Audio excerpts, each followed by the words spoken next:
Hello everyone, welcome back to my channel. आज हम पढ़ेंगे क्लास 6 का चैप्टर नंबर 4, क्या बताती हैं हमें किताबें और खबरें। प्लीज़ मेरी चैनल को लाइक करिए और सब्सक्राइब करिए और कमेंट करके मुझे बताइए कि आपको पढ़ा हुआ कैसा लग रहा है।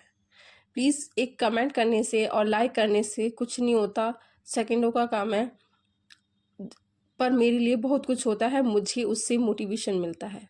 अगर आप मुझे यही बताओगे कि ये आपका बहुत अच्छा पढ़ा हुआ है या ये यहाँ से क्वेश्चंस आया है, तो उससे मुझे मोटिवेशन मिलता है। मुझे पता है किसी को एक लाइक करने पे कोई कुछ पैसे नहीं मिलते, मुझे इसमें कुछ भी नहीं प्राप्त होता कि मुझे यहाँ से भाई बहुत पैसे मिल रहे हैं, पर ऐसा कुछ नहीं है। सिर्फ नोट्स मैं बनाती हूँ अपनी खुशी के लिए, ताकि मैं कुछ कर सकूँ, ताकि मैं कुछ लोगों के लिए कर सकूँ और ये नोट्स बना के उन्हें दे सकूँ। आप समझिए इन्हें और देखिए इनसे क्वेश्चंस आते हैं। ठीक है, अब आप कहोगे कि एक एक एक चैप्टर से कुछ नहीं होता, सारा कुछ एकदम से क्वेश्चन आंसर आ जाए प्रीवियस ईयर के क्वेश्चन। अरे क्वेश्चन एक एक चैप्टर्स के अंदर से ही तो क्वेश्चंस आते हैं। इनमें हमें क्या होता है कि अगर हम सारा कर देंगे तो हमारे ये जो बीच में जो छोटे छोटे पॉइंट्स होते हैं ना, वो मिस हो जाएंगे। आज ये छोटे छोटे पॉइंट्सों से ही क्वेश्चन बनते हैं, क्योंकि आजकल सीटेट ऐसे नहीं आने लगा है कि हमारा एकदम से क्लियर, ऐसे नहीं डीप में जाने लगा है सीटेट भी। इसलिए सीटेट में बहुत बच्चे फेल हो रहे हैं और बहुत ज़्यादा कट ऑफ भी बहुत अच्छी जा रही है। तो प्लीज़ छोटे छोटे पॉइंट्सों पे ध्यान दीजिए, उनसे कैसे क्वेश्चन बनता है वो ध्यान दीजिए। और मैं बार बार रिपीट करती जिस सेंटेंस को, उसे देखिए कि वो बार बार रिपीट क्यों कर रही है। मैं बार बार बता रही कि इनसे क्वेश्चन बनेगा, वहाँ से क्वेश्चन बनता है। ठीक है, चलो हम पढ़ते हैं। वेद 4 है, रंगवेद, सामवेद, यजुर्वेद तथा अर्थवेद। रंगवेद की रचना 3500 साल पहले हुई थी, जो इसमें 1000 से ज़्यादा प्रार्थनाएं हैं जिन्हें सूक्त कहा गया है। सूक्त का मतलब अच्छी तरह से बोला गया। ठीक है, अब 4 वेद थे, 4 में से जो वेद की रचना हुई थी वो कितने साल पहले हुई थी? 3500 साल पहले। ठीक है, इसमें 1000 से ज़्यादा प्रार्थनाएं हैं। ये विभिन्न देवताओं और देवी देवताओं की स्तुति की है। इसमें क्या है? विभिन्न देवी देवताओं की स्तुति की है। इनमें से 3 देवताओं, अग्नि, इंद्र और सोम। अग्नि आग के देवता, इंद्र युद्ध के देवता और सोम एक पौधा है जिससे खास तौर पर पेय बनता है, उस पर उनकी स्तुति की गई है। वैदिक प्रार्थनाओं की रचना ऋषियों ने की थी और कुछ प्रार्थनाओं की रचना महिलाओं ने भी की थी। अब ऐसे नहीं था कि क्वेश्चन ऐसा बन जाए कि वैदिक प्रार्थनाओं की रचना सिर्फ महिलाओं ने, पुरुषों ने की थी, सर नहीं, उसमें कुछ महिलाओं ने भी करी थी। ठीक है, अब क्वेश्चन यहाँ से आ सकता है कि जो सबसे पहला वेद है वो कौन सा है? ऋग्वेद। और वो उसमें वो कितने साल पहले हुआ था? वो 3500 साल पहले हुआ था। और वो कौन सा हो सकता है? और वेद कितने होते हैं? 4। ठीक है, अब आगे पढ़ते हैं। आगे क्या है? संस्कृत और अन्य भाषाएं। संस्कृत भाषा भारोपीय। संस्कृत भाषा क्या? भारोपीय। भारोपीय से पता चला भारत यूरोपीय भाषा परिवार का हिस्सा है।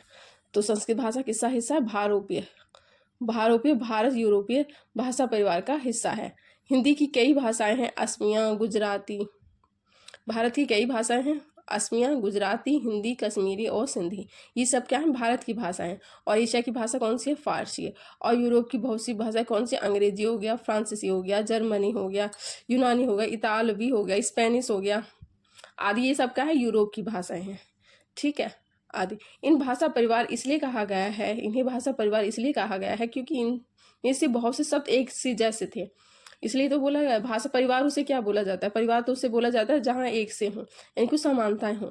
तो ऐसे ही इसे ही भाषा परिवार तब बोला गया है क्योंकि इसमें कुछ जो शब्द थे कुछ समान थे। जैसे मात्र, संस्कृत में माँ और इंग्लिश में मदर एक ही है एक ही उदाहरण के साथ एक ही चीज़ है। मदर बोल लो, मात्र बोल लो या माँ बोल दो, बात एक ही है।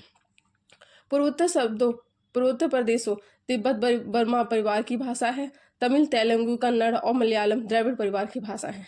अब पूर्वोत्तर प्रदेशों में तिब्बत जो बर्मा है वो परिवार की भाषाएं हैं, और मलयालम, कन्नड़ ये क्या? द्रविड़ भाषा परिवार की भाषा है। झारखंड और मध्य भारत के कई हिस्सों में ऑस्ट्रो एशियाटिक परिवार से जुड़ी हुई है। झारखंड और मध्य भारत में कौन सी भाषाएं बोलती? कुछ हिस्सों में क्या ऑस्ट्रो बनी है और एशियाटिक परिवार से जुड़ी है।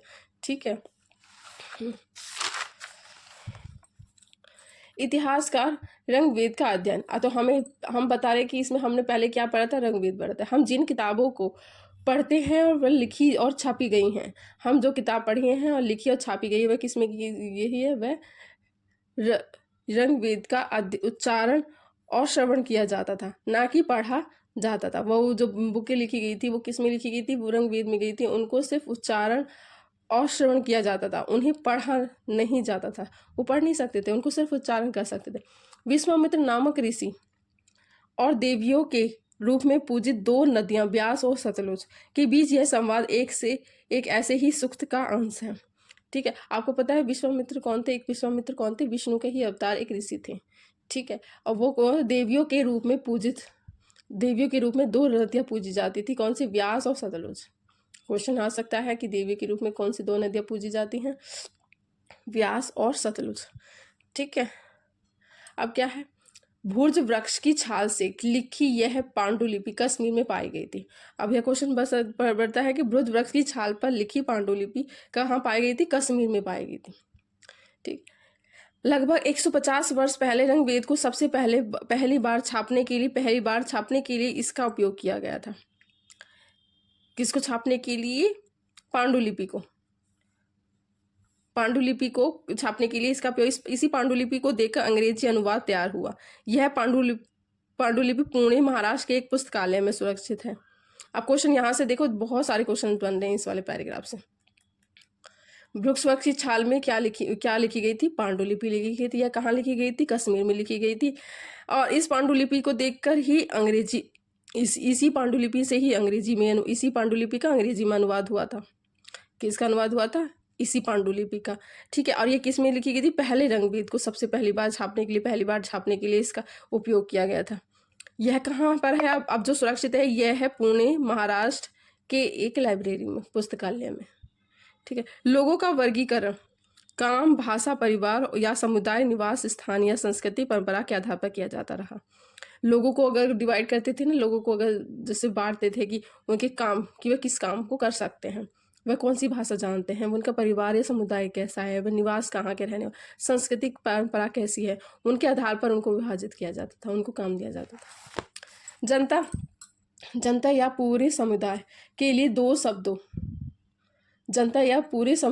दो शब्दों का इस्तेमाल होता था। जन जिसका प्रयोग होता है हिंदी व अन्य भाषाओं में आज भी होती है। दूसरा होता है विष, जिससे वैष्णव शब्द निकला है। ठीक है, खामोश परहरी क्या होता है? यह शिलाखंड महापाषाण, बड़ा पाषाण में पत्थर, यानी कि बड़ा पत्थर नाम से जाने जाते हैं। खामोश परहरी क्या होती है? एक शिलाखंड है जो कि किससे बना है? बड़ा पत्थर से नाम से जाना जाता है। महापाषाण कब्रें बनाने की लगभग 3000 साल पहले शुरू हुआ था। ये जो महापाषाण में ना कब्रें बनाने का जो प्रथा शुरू हुई थी, वो हुई थी 3000 साल पहले शुरू हुई थी। यह प्रथा दक्कन, दक्षिण भारत, उत्तर पूर्वी भारत और कश्मीर में प्रचलित थी। यह प्रथा कहाँ प्रचलित थी? दक्कन, दक्षिण भारत, उत्तर पूर्वी भारत और कश्मीर में प्रचलित थी। महापाषाण को ताबूत सावधान शिष्ट कहा जाता था। इसी महापाषाण को क्या बोलता है? ताबूत सावधान शिष्ट के नाम से जाना था। इस शिष्ट में एक रिपोर्ट होल होता था, जो बड़ा ही सुराग होता, जो पत्थरों से बने हुए कमरे में जाने का एक रास्ता बना हुआ था। महापाषाण के निर्माण के लिए लोगों के कई जैसे गड्ढे खोदना, शिलाखंडों को ढो कर लाना, बड़े पत्थरों को तराशना और मरे हुए को दफनाना। महापाषाण में यही लोगों का काम होता था। लोगों का काम क्या होता था? गड्ढे खोदना होता था, शिलाखंडों को ढो कर लेके आना होता था, बड़े पत्थरों को ढोना होता था, तराशना और मरे हुए को दफनाना होता था। यही महापाषाण के अंदर काम होता था।